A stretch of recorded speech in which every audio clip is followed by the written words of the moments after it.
Chapter 5 The Old Church. I followed him deep into the pine forest. Neither of us said much, while yet the sacred gloom of it closed us round.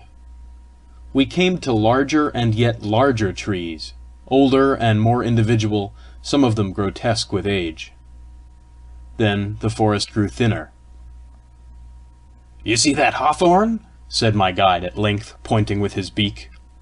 I looked where the wood melted away on the edge of an open heath. "I see a gnarled old man with a great white head," I answered. "Look again," he rejoined. "It is a hawthorn." "It seems indeed an ancient hawthorn, but this is not the season for the hawthorn to blossom," I objected. "The season for the hawthorn to blossom," he replied, "is when the hawthorn blossoms. That tree is in the ruins of the church on your home farm. You were going to give some directions to the bailiff about its churchyard, were you not, the morning of the thunder?" "I was going to tell him I wanted it turned into a wilderness of rose trees, and that the plough must never come within 3 yards of it." "Listen," said the raven, seeming to hold his breath. I listened, and heard. Was it the sighing of a far-off musical wind, or the ghost of a music that had once been glad? Or did I indeed hear anything? "They go there still," said the raven. "Who goes there, and where do they go?" I asked. "Some of the people who used to pray there go to the ruins still," he replied. "But they will not go much longer, I think." "What makes them go now?" "They need help from each other to get their thinking done, and their feelings hatched. So they talk and sing together, and then, they say, the big thought floats out of their hearts like a great ship out of a river at high water." "Do they pray as well as sing?" "No. They have found that each can best pray in his own silent heart. Some people are always at their prayers.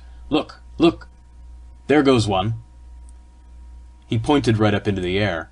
A snow-white pigeon was mounting, with quick and yet quicker wing flap, the unseen spiral of an ethereal stare. The sunshine flashed, quivering from its wings. "I see a pigeon," I said. "Of course you see a pigeon," rejoined the raven, "for there is the pigeon. I see a prayer on its way. I wonder now what heart is that dove's mother. Some one may have come awake in my cemetery." "How can a pigeon be a prayer?" I said. "I understand, of course, how it should be a fit symbol or likeness for one, but a live pigeon to come out of a heart?" "It must puzzle you. It cannot fail to do so." "A prayer is a thought, a thing spiritual," I pursued. "Very true. But if you understood any world besides your own, you would understand your own much better. When a heart is really alive, then it is able to think live things. There is one heart, all whose thoughts are strong, happy creatures, and whose very dreams are lives. When some pray, they lift heavy thoughts from the ground only to drop them on it again. Others send up their prayers in living shapes, this or that, the nearest likeness to each. All live things were thoughts to begin with, and are fit, therefore, to be used by those that think. When one says to the great thinker, 'Here's one of thy thoughts, I am thinking it now,' that is a prayer. A word to the big heart from one of its own little hearts. Look, there is another." This time the raven pointed his beak downward, to something at the foot of a block of granite.